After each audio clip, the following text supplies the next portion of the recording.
Hello friends, welcome to my channel click for commerce. तो जैसे आपने प्रीवियस दो वीडियो में देखा होगा, मैंने आपको प्रिंसिपल्स और एजम्पशन समझाई थी एंड एजम्पशंस। तो इस प्रिंसिपल और एजम्पशंस को ध्यान में रखते हुए एक चीज़ बनाई गई है, स्टैंडर्ड्स। अब मैं पहले आपको समझा दूँ स्टैंडर्ड होता क्या है स्टैंडर्ड। एग्जाम्पल लेते हैं। जैसे आपको कोई भी सिंपल एग्जांपल है, स्कूल स्कूल में अगर कोई क्लास पास करना है, क्लियर करना है, नेक्स्ट क्लास में जाना है, तो क्या क्या करना पड़ेगा आपको? हर दिन स्कूल जाना पड़ेगा। क्या क्या करना पड़ेगा? हर दिन स्कूल जाना पड़ेगा, मीन्स अटेंडेंस। स्कूल कैसे जाओगे? जैसे मर्जी जाओ, लेकिन यूनिफॉर्म पहन के जाओगे। फिर उसके बाद क्या होगा? एग्ज़ाम्स, छोटे हो, मिड टर्म या फिर जो हाफ ईयरली, क्वार्टरली, जो भी हो। फिर लास्ट में एक फाइनल पेपर दोगे, फिर क्लियर हो जाओगे। फिर रिपोर्ट कार्ड आएगा, जैसे मर्जी जो आपकी साइकिल चलती है एग्ज़ाम्स में। तो ये सारी चीज़ें हैं, कौन सेट करता है? स्कूल वाले या फिर सीबीएसई, एज द केस में भी। तो अगर ये सारी चीज़ें फॉलो हैं, ये सारी चीज़ें फॉलोड हैं, तो आप क्या हो जाएगा? पास। तो ये इसको क्या बोलोगे आप? यही तो है स्टैंडर्ड। स्कूल ने एक स्टैंडर्ड सेट कर दिया है कि अटेंडेंस होनी चाहिए, यूनिफॉर्म होनी चाहिए, एग्ज़ाम फाइनल पेपर क्लियर करो तो आप वो उस क्लास से क्लियर हो जाओगे। तो ऐसे ही इसी को अगर मैं बिजनेस से रिलेट करूँ तो मेरा मेन ऑब्जेक्टिव क्या है? बुक्स ऑफ अकाउंट्स बनाना। इस बुक्स ऑफ अकाउंट्स बनाने के लिए स्टैंडर्ड्स डिफाइन कर रखे हैं कि ऐसे ही बुक्स ऑफ अकाउंट्स बनने चाहिए। तो बुक्स, इस स्टैंडर्ड को फॉलो करके मैं क्या बनाऊंगा? Books of accounts. ठीक है, होप आपको एग्जांपल से आपने रिंग कर लिया होगा कि ये जो स्टैंडर्ड स्कूल उन्होंने सेट किए हैं, ऐसे ही स्टैंडर्ड सेट करे हैं बुक्स ऑफ अकाउंट्स बनाने के लिए। अब इसका रीज़न समझते हैं, स्टैंडर्ड बनते क्यों हैं। तो स्कूल वालों ने स्टैंडर्ड क्यों बनाया? ताकि each and every student similar हो, कोई भेदभाव ना हो।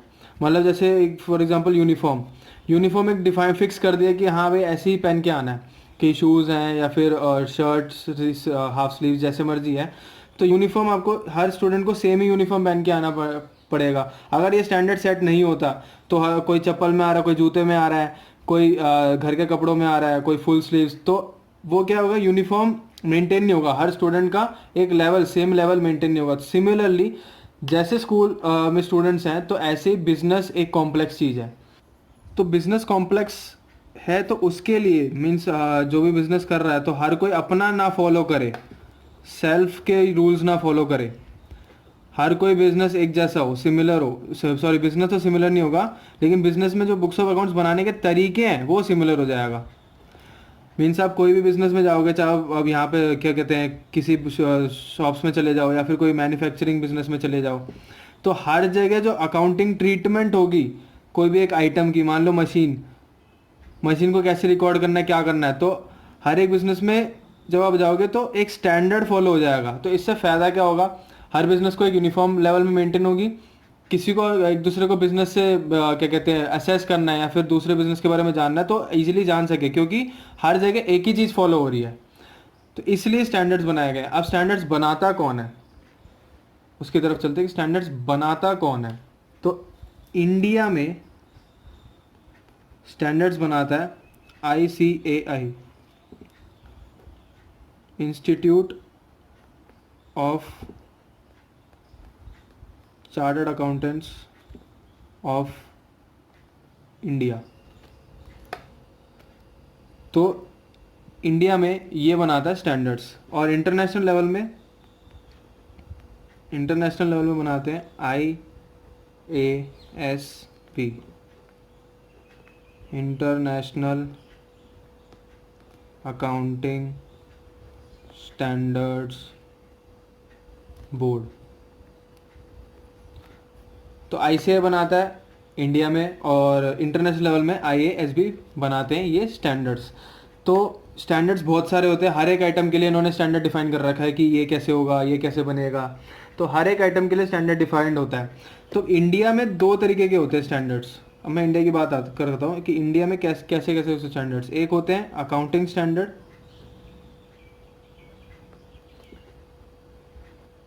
और दूसरा होता है इंडियन अकाउंटिंग स्टैंडर्ड, ये लेटेस्ट इंडियन अकाउंटिंग स्टैंडर्ड। इसका मतलब क्या है, अकाउंटिंग स्टैंडर्ड हर बिजनेस में लगता है, एवरी बिजनेस में। इंडियन अकाउंटिंग स्टैंडर्ड बड़ी बड़ी कंपनियों में लगता है, बड़ी बड़ी कंपनियों में। अब इंडियन अकाउंटिंग स्टैंडर्ड है क्या? अकाउंटिंग स्टैंडर्ड एक बेसिकली सिर्फ इंडिया के लेवल में बनाया था। अब अगर इंडिया में इतनी सारी बिजनेस है, मान लो रिलायंस एक बहुत बढ़िया एग्जांपल है, रिलायंस हो गया, टाटा हो गया, तो ये बाहर के देश में भी compete करते हैं, वर्ल्ड वाइड कम्पीट होता है ये। तो ये वर्ल्ड वाइड कम्पीट करते हैं अपने बिजनेस और दूसरे जगहों पे। तो उसके लिए तो ये जो बुक्स बनाएंगे वो वर्ल्ड लेवल पे इक्वल हो, वर्ल्ड स्टैंडर्ड में रहे, इंटरनेशनल स्टैंडर्ड में रहे। तो उसलिए क्या आया, इंडियन अकाउंटिंग स्टैंडर्ड्स। अभी इंडियन अकाउंटिंग स्टैंडर्ड किस को रेफर करके बनाया गया? कोई चीज देखी तो होगी ना बनाने के लिए। अकाउंटिंग स्टैंडर्ड तो इंडिया का था, अब इंडियन अकाउंटिंग स्टैंडर्ड को रेफर किया है IFRS, IFRS से, international financial reporting framework, international financial reporting framework.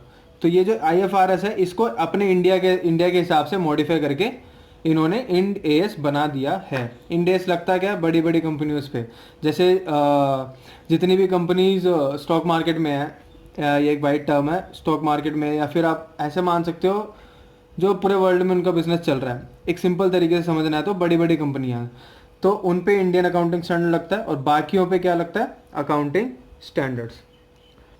तो जैसे मैंने आपको बताया था कि इंडिया में अकाउंटिंग स्टैंडर्ड कौन बनाता है, ICAI। तो मेरे पास ये ICAI की बुक है, the institute of chartered accountants of India. ये अकाउंटिंग स्टैंडर्ड की बुक है। इसमें मैं आपको एक दो अकाउंटिंग स्टैंडर्ड दिखाता हूँ, तो चलिए एक बार नज़र मान लेते हैं। जैसे ये है आपके पास इंडियन अकाउंटिंग स्टैंडर्ड 2। वैसे 11th के सिलेबस में है नहीं, फॉर नॉलेज पर्पस आपको बेटर अंडरस्टैंडिंग रहेगी कि है क्या अकाउंटिंग स्टैंडर्ड। तो ये जो अकाउंटिंग स्टैंडर्ड है, ये आप जब ग्रेजुएट लेवल या फिर एक प्रोफेशनल कोर्स के लिए जाओगे तो आपको इन डिटेल पढ़ने को मिलेगा। एक 11th में सिर्फ आपको एक रेफरेंस दी गई है, ऐसी ऐसी चीज़ें होती हैं। तो इंडियन अकाउंटिंग स्टैंडर्ड 2, ऐसे बहुत सारे नंबर्स हैं हर एक पर्टिकुलर आइटम के लिए। तो इंडियन अकाउंटिंग स्टैंडर्ड 2 किसके लिए बनाया गया? इंडियन अकाउंटिंग स्टैंडर्ड बनाया गया इन्वेंट्रीज के लिए। इन्वेंट्रीज का मतलब स्टॉक, जो आपके पास जो गुड्स पड़ा हुआ है, माल पड़ा हुआ है, उसके लिए बनाए गए इंडियन अकाउंटिंग स्टैंडर्ड। तो इसमें ये बहुत सारी चीज़ें लिखी हुई हैं कि किसके लिए लगे, कौन किसके लिए एप्लीकेबल होगा और किसके लिए नहीं एप्लीकेबल होगा, और इसकी डेफिनेशंस क्या क्या हैं, और ये मेजरमेंट कि कैसे मेजर किया जाएगा। आप जैसे गुड्स को बुक्स में मेजर कैसे करोगे, how will you measure the value of books, value of inventories in books. तो ये चीज़ें अकाउंटिंग स्टैंडर्ड 2 में आपको मिल जाएगी, इंडियन अकाउंटिंग स्टैंडर्ड 2। ऐसे बहुत सारे अकाउंटिंग स्टैंडर्ड है, तो ये आपके सिलेबस में है नहीं, बस मैंने आपके नॉलेज पर्पस के लिए दिखाया था। तो चलिए वापस हम चलते हैं अपने बुक की तरफ।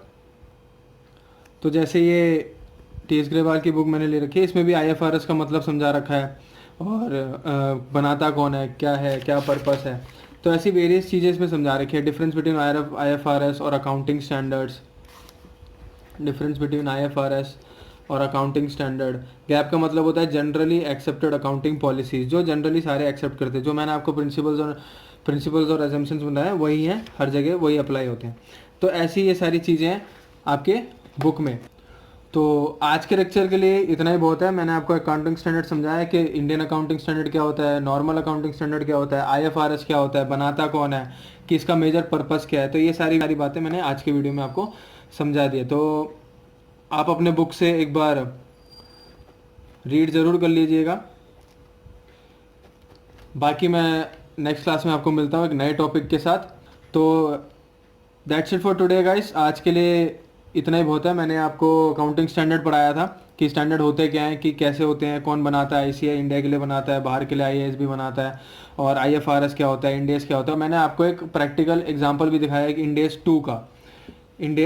2 का मैंने आपको एग्जाम्पल दिखाया था, इन्वेंट्रीज कैसे रिकॉर्ड होती है। तो वो सारी चीज़ें, और आप अपने बुक से एक बार रीड ज़रूर कर लीजिएगा इस पूरे चैप्टर को। ये चैप्टर नंबर 3 है, आपके बुक में। इसमें सारी चीज़ें हैं, principles plus assumptions and accounting standard. ये कोई डाउट्स वगैरह है तो मेरे कमेंट सेक्शन में लीव करिए। So that's it for today guys, thanks for watching my video. Hope आपको मेरी वीडियो मेरी में जो मैं समझा रहा हूँ वो समझ आ रहा है आपको। और मेरी वीडियो को लाइक करें, शेयर करें और सब्सक्राइब ज़रूर करना, और जितना शेयर हो सके शेयर करें। वंस अगेन मैं ये कह रहा हूँ, thanks for watching. Next video में एक नए टॉपिक के साथ मिलता हूँ। Thank you.